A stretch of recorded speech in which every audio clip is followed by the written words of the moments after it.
welcome to Retech, and this is just a short video about the history of the Amiga, the part 1 episode, and we've had quite a few comments concerning it, and they're pretty good comments, I must say. There's nothing untoward about them, and their comments are very, very appreciated.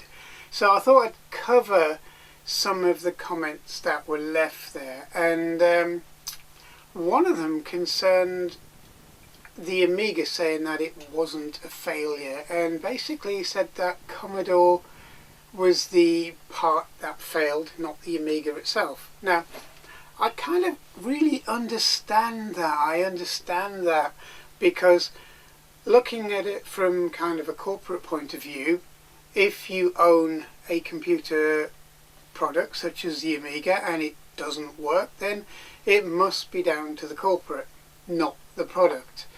Well, I kind of disagree a little with that, not on principle, but just because the company was in disarray at the time, and it's always been in disarray, it doesn't mean that it was the company's fault that the product failed.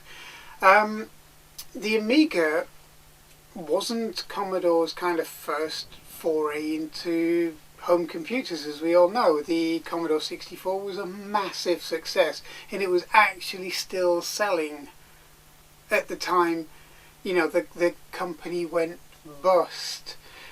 So really the fact that the company was always in chaos didn't really mean that the products wouldn't sell. There was a market for the 64 and it sold very well. Now, the Amiga, on the other hand, was a very good computer for the time. It was integrated, well specified, it was ahead of its time in kind of graphics and multimedia circles, and the machine was a very different beast to most of the machines that were out there at the time.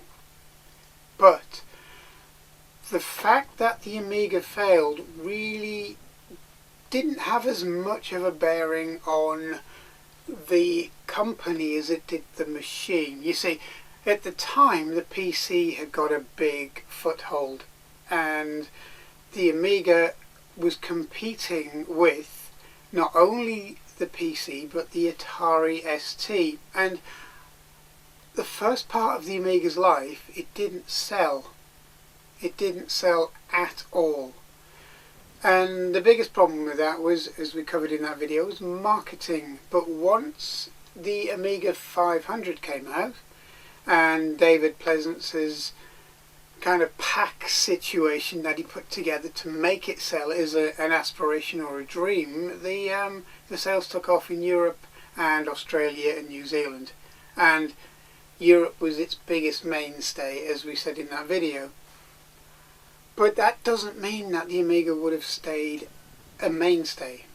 As you see, the biggest problem was that even when these packs first started coming out, the Amiga didn't have the software library the Atari ST did. The Amiga didn't have the kind of appreciation of it being a serious machine that the Atari ST did. The Amiga didn't have its MIDI ports like the Atari ST did, and the Amiga didn't have its grounding in desktop publishing in the same way the Atari ST did.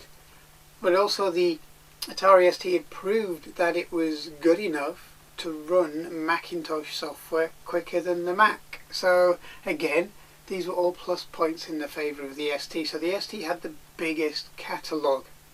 Ultimately, the Amiga sold more units, but at the time the ST was the bigger machine. Now, you've got to remember that the spec of the original Commodore Amiga was good, the price was good, but by the time you added in a monitor and a hard drive, you were kind of above the territory price range of a basic PC with a monitor and a hard drive. So that was another kind of nail in the coffin for the Amiga, really, and the Atari. So they were both in a very similar boat. They were forging their own paths against a tidal wave of PC clones. You also had the fact that the Motorola processor was now starting to lag. It didn't have the power or the cache it used to. It wasn't being as developed as much as the Intel products were. The chipset and the processor that was really in the Amiga was being left behind. Now that had a huge bearing on how far the Amiga could eventually go, and because of this the Amiga was on borrowed time anyway. It wasn't going to be able to be expanded, it wasn't going to be able to stay the same machine, and it wasn't really going to be the first and second generation, if you count the 500 as the second generation Amigas. It was going to be something completely different. The Amiga would have had to have adopted the PowerPC or the Intel processor or even the burgeoning RISC CPU at the time. It could no longer rely on being Motorola based. So that really gave it a very short lifespan, a very, very short lifespan. And that meant that its days were pretty much numbered. Now it all sounds a bit down on the Amiga, but it's not. The Amiga was a fantastic machine. The ST was a fantastic machine. It was more of a workhorse, but it was a really, really good machine of the time. And we have to remember that these platforms, the 8-bit platforms previous to that and the 1632-bit platforms of the Amigas and the STs, were the era. They were their own history because they would never be repeated.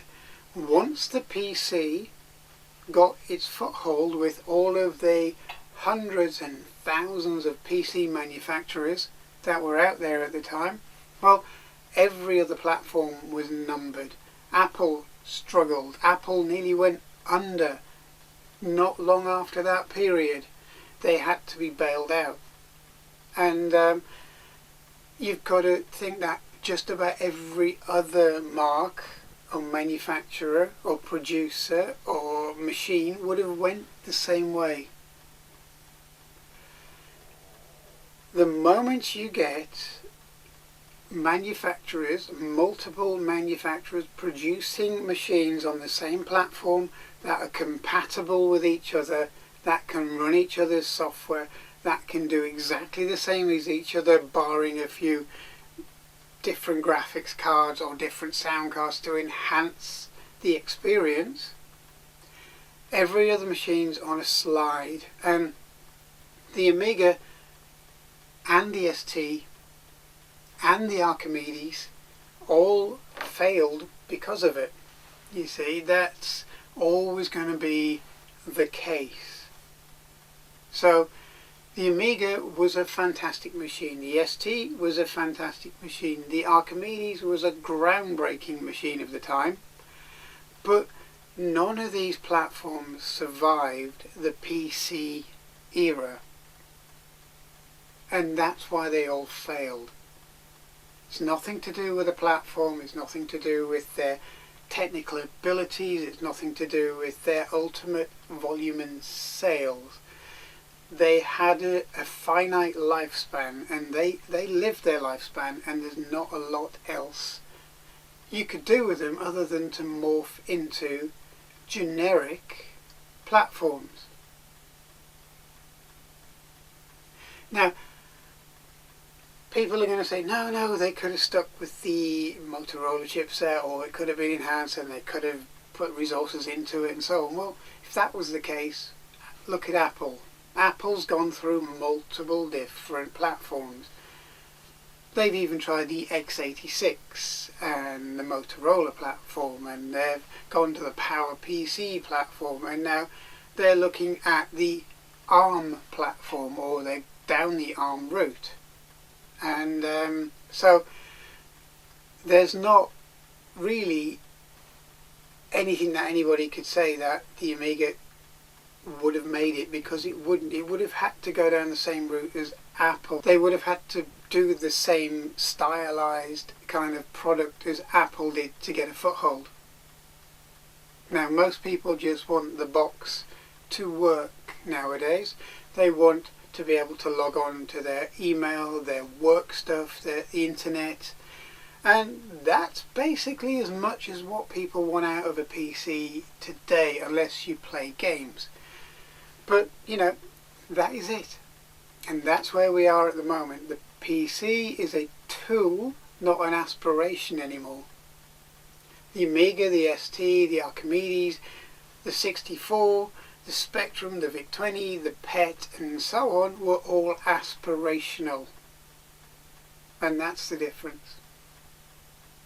So, I hope you've enjoyed this very, very brief snippet into the thoughts behind the demise of the micros, the actual Commodore, Amiga, Atari, ST, the 64, the Spectrums, and every other micro that was out there.